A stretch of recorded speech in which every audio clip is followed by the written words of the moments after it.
के छींटे आपको लगाए गए, जिससे आपके बाहरी शुद्धि प्राप्त हुई। लेकिन इतने से ही काम नहीं चलता है, तो फिर क्या किया गया? अगला जो सोपान था, आपको जल दिया गया 3 बार। ओम केशवाय नमः, ओम नारायणाय नमः, नमः शिवाय। भगवान का पवित्र नाम है और इस नाम को लेकर के जब आपने जल ग्रहण किया तो आप आंतरिक अवस्था से भी शुद्धि को प्राप्त हुए, पवित्र हुए हैं। जब आप पवित्र हो चुके हैं तब भगवान के आप समीप आए और भगवान की पूजा करने के अधिकारी बने।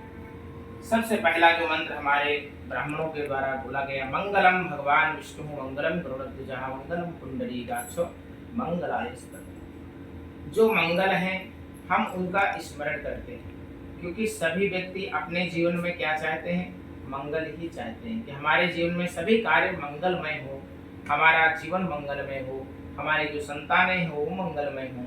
तो मंगलमय कौन है? भगवान नारायण है। और भगवान नारायण मंगलमय है तो हमें स्वाभाविक रूप से उनका चिंतन, उनका मनन करना चाहिए। वही हमारे ब्राह्मणों के द्वारा आपके लिए कि आपके जीवन में सदैव मंगल ही मंगल हो, ऐसा भगवान से प्रार्थना की गई है कि आपके जीवन में सब कुछ मंगल हो।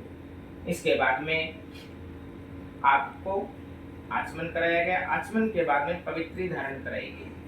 पवित्री धारण से करने क्या है? पवित्री धारण करने के बाद में आप पूजा के अधिकारी बनते हैं। इसके बाद में आपकी शिखा का स्पर्श करा गया। कहते हैं कि ब्राह्मण और क्षत्रियों में शिखा होनी चाहिए। शिखा बंधन करके भगवान की पूजा करते हैं। फिर इसके बाद में अगला जो सोपान है वो आपने किया प्राणायाम। प्राणायाम करने से जो हमारे आंतरिक विकार होते हैं वो विकार श्वास के द्वारा दूर हो जाते हैं। तत्पश्चात आपने आसन का पूजन किया कि हम जिस आसन पर बैठ करके पूजन कर रहे हैं वो आसन भी हमारा पवित्र हो, क्योंकि जब हम पवित्र रूप से पवित्र अवस्था में होकर भगवान का पूजन करेंगे तो हमें उसका अधिक से अधिक फल मिलता है। इसके बाद ब्राह्मणों ने आपके मस्तक में तिलक लगाया। तिलक का क्या महत्व है? चंदनस्य महत्पुण्यम पवित्रम पापनाशनम आपदाम हरते नित्यम लक्ष्मी वसतु सर्वदा। चंदन जो है वो पवित्र है और पुण्यकारी है, उसमें ये गुण होते ही हैं चंदन में। तो चंदन जो है महापवित्र है और पुण्यकारी है, जिसका आपके मस्तक में लेपन करने से क्या क्या होता है? लक्ष्मी की प्राप्ति होती है, यश की प्राप्ति होती है, सम्मान की प्राप्ति होती है और नित्य ही आपके जीवन में आने वाले दैनिक जो कष्ट हैं चंदन उनका हरण कर लेता है, उनको दूर करता है। इसलिए आपके मस्तक पे प्रतिदिन चंदन अवश्य लगाना चाहिए, होना भी चाहिए। इसके बाद में ब्राह्मणों के द्वारा आपके मंगल कल्याण के लिए शांति पाठ किया गया। पूरा पाठ आनो भद्रा से लेकर के और देवहू शांति तक आपके लिए शांति पाठ विद्वान ब्राह्मणों के द्वारा हुआ। शांति पाठ का तात्पर्य है कि हम जिस स्थान में पूजन के लिए यहाँ उपस्थित हुए हैं, हम थोड़ी ही देर में सभी देवी देवताओं का आवाहन करेंगे। तो देवी देवता जहाँ आते हैं वो स्थान कैसा होना चाहिए? स्वच्छ, सुंदर और पवित्र होना चाहिए और शांत प्रिय होना चाहिए। शांति पाठ का एक तात्पर्य और है कि यदि आपके घर में कोई भी नेगेटिव ऊर्जा है, अपवित्र शक्ति है, तो यहाँ से शीघ्र दूर हो जाए, क्योंकि देवताओं का आवाहन होने वाला है। ठीक, क्योंकि पहले के समय में जब राजा अधिराज कोई भी आते थे तो उनके जो मंत्रीगण या उनके बंदीगण जो होते थे पहले से ही अनाउंसमेंट करते थे, राजा जी पधारने वाले। ऐसे ही भगवान भी यहाँ पधारने वाले हैं, तो शांति पाठ करके यहाँ जितने भी विनिष्टकारी शक्तियाँ उनको चेतावनी दी जाती है कि आप शीघ्र स्थान को छोड़ करके दूर हो जाओ और ये स्थान शांत होना चाहिए। इसके बाद में आपने भगवान गणेश जी समेत अपने माता पिता, अपने कुल देवता, अपने इष्ट देवता, अपने ग्राम देवता, अपने स्थान देवता, सभी देवताओं का आपने ध्यान किया। उनके नाम से अक्षत और चावल छोड़े। क्यों छोड़े?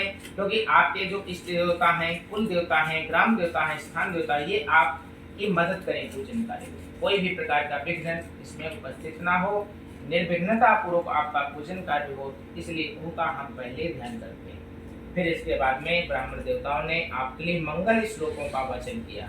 मंगल का मैंने आज पहले ही बताया कि आपके जीवन में सदैव मंगल हो, इसलिए मंगल श्लोकों का पुनः वाचन किया गया आपके लिए।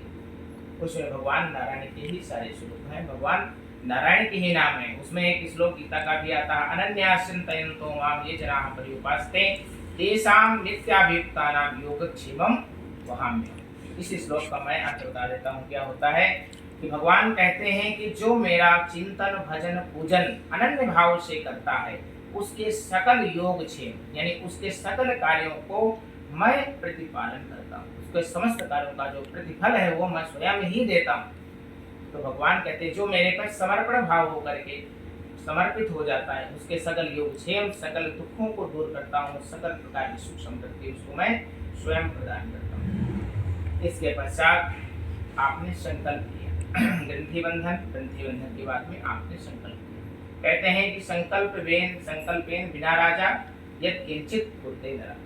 संकल्प के बिना तो कोई राजा भी कार्य को सिद्ध नहीं कर सकता है, तो फिर सामान्य मनुष्य कैसे करेगा। तो संकल्प एक आपकी शक्ति है, संकल्प आपका एक उद्देश्य है, संकल्प आपका एक लक्ष्य है।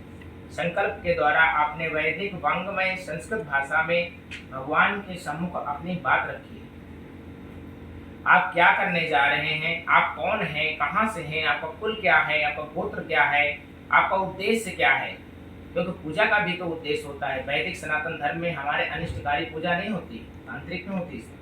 वैदिक में पूजन कैसा होता है, मंगल कल्याण के लिए, किसी को नष्ट करने के लिए नहीं। तो आपने संकल्प में भगवान से यही कहा कि मेरा जो उद्देश्य है सिर्फ अपने और अपने साथ जो जुड़े हुए लोगों के मंगलकारी कार्य हों, सभी लोग खुश रहें, सभी लोग प्रसन्न रहें, हमारा जीवन, हमारे साथ में जो भी लोग जुड़े हुए हैं उनका सभी का जीवन मंगलमय हो, स्वस्थ हो, सुंदर हो। इसके लिए आपने कामना की है और आपके मन की विशेष कामना थी, उस कामना को भी भगवान से आपने मांगा है कि भगवान मेरी कामना ये है और मेरी कामना और हो। आपने संकल्प में कि सबसे पहले क्या करते हैं, देखिए संकल्प क्या है मैं आपको बता देता हूँ कि संकल्प में आप भारतवर्ष में रह रहे हैं, इस समय दिल्ली राज्य में रह रहे हैं, हैदरपुर नामक ग्राम में रह रहे हैं, तो आप इस जो जगह का नाम है भगवान को किस प्रकार से प्रस्तुत करते हैं वो संस्कृत भाषा में आपका दिया गया है। और दूसरा अर्थ ये होता है कि जो संकल्प में हम देते हैं कि आज कौन सा दिन है, किस युग का कैसे,